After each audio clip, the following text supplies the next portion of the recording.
दर्शकबिनहरु सम्पूर्ण नमस्कार। तपाईहरु अहिले हेर्दै हुनुहुन्छ मायालु मिडिया युट्युब च्यानल। दर्शकबिनहरु, आज हामीले एकदमै दुःखको खबर लिएर आएका छौं। भेरी अस्पतालमा उपचार गर्दै पीपी लगाएर बिरामीको सेवामा खटिएका डाक्टरले कुटाइ खाएका छन्। जब अस्पतालमा बिरामीको मृत्यु भएपछि ती मृतकका परिवार आफन्तीहरू आएर ड्युटीमै खटिएका चिकित्सक स्वास्थ्यकर्मीहरूलाई लखेटी हातपात गरेका छन् भने अस्पतालको ढोका, कुर्ची, पंखा, झ्याल, टेबुल समेत तोडफोड गरेका छन्। यसको सत्य तथ्य र यो घटना कसरी हुन पुग्यो भन्ने सम्पूर्ण जानकारी सुन्न र जान्नको लागि भिडियो अन्तिमसम्म हेर्नुहोला। साथसाथै छेउमै रहेको बेल आइकन थिची मायालु मिडियालाई सब्स्क्राइब गर्न पनि नभुल्नुहोला। लागौं अब आजको विषय वस्तुतिर। भेरी अस्पताल पीपी लगाएर बिरामीको सेवामा खटिएका डाक्टर जसले कुटाइ खाएका छन्।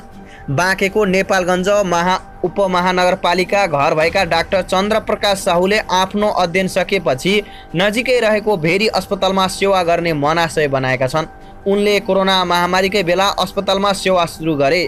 घर नजिकैको अस्पतालमा करारमा नियुक्त भएर स्थानीयवासीलाई उपचार गर्न पाउँदा उनी निकै नै खुसी थिए। कोरोनाले विभिन्न चिकित्सकको मृत्यु समेत भएको छ, तर यो कठिन अवस्थामा पनि उनले मन खोलेर बिरामीको सेवा गर्दै आएका थिए। करारमा सेवा आरम्भ गरेको 1 वर्ष नपुग्दै उनले हजारौं बिरामीको उपचार समेत गरेका थिए। यो अवधिमा उनले भेरी अस्पतालमा आउने बिरामीलाई आफ्नै छर छिमेकी सरह मानेर सेवा भावले उपचार सेवा प्रदान गरेका छन्। महामारीको बीचमा जोखिम मोलेर बिरामीको सेवामा समर्पित रहेकै अवस्थामा डाक्टर चन्द्रप्रकाश साहुको जीवनमा बिहीबार राति ज्यादै नमिठो घटना भयो। अस्पतालमा एकजना बिरामीको मृत्यु भएपछि उसका आफन्त आएर ड्युटीमा रहेका चिकित्सक तथा स्वास्थ्यकर्मी चन्द्रप्रकाश साहु, अश्विनी गुरुङ, सदिक्षा गैरे लगायतलाई हातपात गर्न थाल्यो र सो समूहले अस्पतालमा तोडफोड समेत गरेको छ। बिरामीको मृत्यु भएपछि आक्रोशित समूहले आफू सहित 5 जनालाई लखेटी हातपात गरेको डाक्टर साहुले रातो पार्टीलाई समेत बताउँदै आउनु भएको छ। उनीहरूको आक्रमणबाट डाक्टर दीपक गुप्ता, डाक्टर चन्द्रप्रकाश साहु र डाक्टर समा अन्सारी, स्टाफ नर्स अश्विन गुरुङ, सदिक्षा गैरे, वन्दना श्रेष्ठलाई चोटपटक समेत लागेको छ। अस्पतालका प्रशासनका अनुसार तुलसीपुर उपनगर महापालिकाका 11 निवासी दिल्ली बहादुर रावतको बिहीबार 9 बजे उपचारकै क्रममा मृत्यु भएको थियो। लगत्तै रावतका आफन्तले अस्पतालमा तोडफोड तथा आक्रमण गरेका थिए। उनीहरूले पंखा, टेबुल, कुर्ची र झ्याल ढोका समेत तोडफोड गरेको अस्पतालका प्रशासनको भनाइरहेको छ। पीडित चिकित्सकका अनुसार बिरामीलाई 10 अघि अस्पतालमा भर्ना गरिएको थियो। त्यति बेला पनि बिरामीको स्वास्थ्य अवस्था जटिल नै रहेको र अस्पतालमा आइसियु र भेन्टिलेटर खाली नभए पनि आफूहरूले उपचार जारी राखेको उनीहरूको भनाइ छ। घटनाबारे जानकारी गराउँदै चिकित्सक साहुले हिजो भने बिहीबार दिउँसो भेन्टिलेटर खाली भयो, बिरामीलाई भेन्टिलेटरमा राखियो। बिरामीका आफन्तले मेसुलाई फोन गर्यो। फोन लगाउने र हामीलाई पनि बिरामीलाई केही होला भन्दै थर्काउने काम भइरहेको थियो। केही बेरपछि अस्पतालभित्रै रहेका एक कुरुवाले बिरामीको मृत्यु भयो भन्दै अरू आफन्तलाई अस्पतालमा बोलाएको र लगत्तै एक हुल आएर अस्पतालमा तोडफोड र आक्रमण गरेको उनले सुनाएका छन्। बिरामीको अवस्था सुरुदेखि नै गम्भीर थियो र भेन्टिलेटरको अभावमा पनि जसो तसो हामीले उपचार गरिरहेका थियौँ, डाक्टर साहुले भने। बिहीबार बल्ल भेन्टिलेटर खाली भयो। हामीले बिरामीलाई भेन्टिलेटरमा राखेर उपचार गर्न थाल्यौँ, तर केही बेरमा बिरामीको मृत्यु भयो। त्यसपछि आफन्तहरू आएर नर्सलाई घाँटी अठ्याउने, हातपात गर्ने र आफूहरूलाई पनि लखेटी हातपात गरिएको उनले सुनाएका छन्। जथाभावी आक्रमण हुन थालेपछि डाक्टर र नर्सहरू भागेर एउटा कोठामा पुगे र त्यहाँको पनि ढोका तोडिएपछि शौचालयमा लुक्नसम्म बाध्य भएका छन्। उनीहरूले क्याबिनमा लुकेर बसेका डाक्टर र नर्समाथि आक्रमण गर्न थालेका उनले भने। जताततै तोडफोड गर्न थाले। त्यसपछि हामी पीपी लगाएकै अवस्थामा झ्यालबाट हाम फालेर भाग्यौँ। राति अन्धकार रहेकोले झ्यालबाट तल कोही नदेखिए पनि ज्यान जोगाउन हाम फालेको उनले सुनाए। तल बालुवा र इट्टा रहेछ, हामी 4 जना बालुवातिर हाम फाल्छौँ, हामीलाई केही भएन उनले भने। 1 जना भने इट्टामा परेकोले खुट्टामा चोट लागेको छ। अस्पतालमा त्यति बेला 2 जना प्रहरी मात्र तैनाथ रहेका कारण हुलचत गर्नेहरूलाई प्रहरीले नियन्त्रणमा लिन सक्ने अवस्था नै नरहेको र आफूहरू बाध्य भएर बिरामीको उपचार छोडेर भाग्नु परेको उनको भनाइ छ। उनका अनुसार ती बिरामीको मृत्यु हुँदा उनी आफूसहित नर्सहरू अश्विनी सदीक्षा गैरे र रीता अधिकारी र कविता पोन ड्युटीमा थिए र ड्युटीमा रहेका चिकित्सक तथा स्वास्थ्यकर्मीहरूमाथि हातपात भएपछि राति नै प्रमुख जिल्ला अधिकारी प्रहरी प्रमुखहरू अस्पतालमा आएको र हातपात गर्ने 3 जनालाई समातेर जिप्नका लगिएको उनले बताए।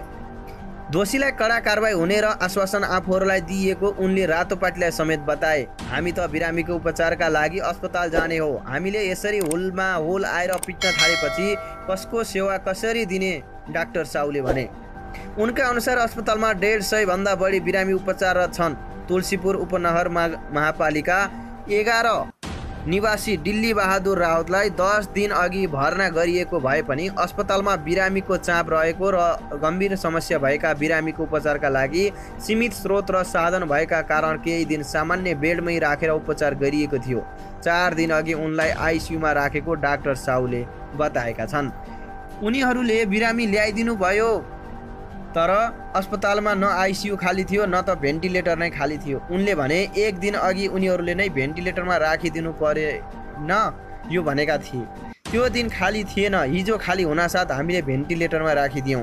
त्यही बेला बिरामीको शरीरमा अक्सिजनको लेभल घटेको उनले बताए अनि बिरामीका आफन्त आएर हामीलाई चेतावनी दिन थाल्नुभयो। उनले भने हामीलाई धम्काउन थालियो तर पनि हामी उहाँहरूको धम्कीबाट प्रभावित नभई मेडिकल साइन्सकै विधि अनुसार उपचार पद्धतिमा खटिरहेका थियौँ।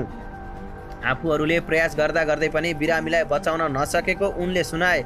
उनले भने बिरामीको मृत्यु भएपछि उनीहरूले फोन गरेर मान्छे बोलाउन थाल्नुभयो। हामी माथि हातपात सुरु भयो। उनले कुनै पनि चिकित्सकको बिरामीको मृत्यु होस् भनेर नचाहने पनि प्रष्ट पारे। आफूले उपचार गरेको बिरामीको मृत्यु होस् भनेर कोही पनि चाहन्छ होला र? उनले भने प्रयास गर्दा गर्दै कतिपय अवस्थामा बिरामीलाई बचाउन सकिन्न, त्यसलाई दुःखद घटना रूपमा लिनु बाहेक हामीसँग पनि केही विकल्प रहँदैन। बिहिबार राति भेरी अस्पतालको बेड नम्बर 13 मा दाङ तुलसीपुरका कोभिड-19 संक्रमित 52 डिल्ली राहतको मृत्यु भएको हो। बेड नम्बर 13 का बिरामीको जब मृत्यु भयो को खबर बाहिरियो तब अस्पतालको माहौल शान्त र सौम्य नबनेर युद्धस्थल जस्तो भएको थियो। पहिलो लहरको कोभिड सुरु भएपछि डाक्टर चन्द्रप्रकाश साहुको दैनिकी अस्पतालमै बित्ने गरेको छ। अस्पतालको करार अस्थायीमा परेको छ। अस्पतालले करार अस्थायीमा उनलाई नियुक्त गरेको 14 महिना भयो। यतिका समयमा सेवा गरिसक्दा हिजोको जस्तो काहली लाग्दो घटना यसभन्दा अघि कहिल्यै देखेका थिएनन्। उपचाररत संक्रमित डिल्लीराज राउतको दिन प्रतिदिन स्वास्थ्य अवस्था गम्भीर हुँदै गइरहेको थियो। अवस्थामा आएदेखि उनको अवस्था गम्भीर हुँदै गइरहेको थियो र साउले भने उनलाई ल्याउन साथ अस्पतालले उनका लागि आइसियु सघन उपचार कक्ष उपलब्ध गराउन सकेनन्। खाली भएपछि उनको अवस्था गम्भीर भएकोले आइसियुमा राखी उपचार सुरु गरिएको थियो भन्दै उहाँले समेत बताउँदै आउनु भएको छ। दर्शकबिनहरू, तपाईहरूलाई यो समाचार कस्तो लाग्यो र कहाँबाट हेर्दै हुनुहुन्छ? यो महामारी कोभिड-19 को कारणले गर्दा स्वास्थ्य, शिक्षा, घाँस बास कपास हर चिजमा एकदमै असर परेको पाइन्छ। आफू पनि बचाउँ, अरूलाई पनि बचाउँ, अनावश्यक खर्च नगरौँ, मलाई केही हुन्न भनेर घमण्डी र जिद्दी। जय देश, जय नेपाल। मायालु मिडिया हेर्दै गर्नुहोला। धन्यवाद। तपाईहरुको दिन सुखमय बितोस्।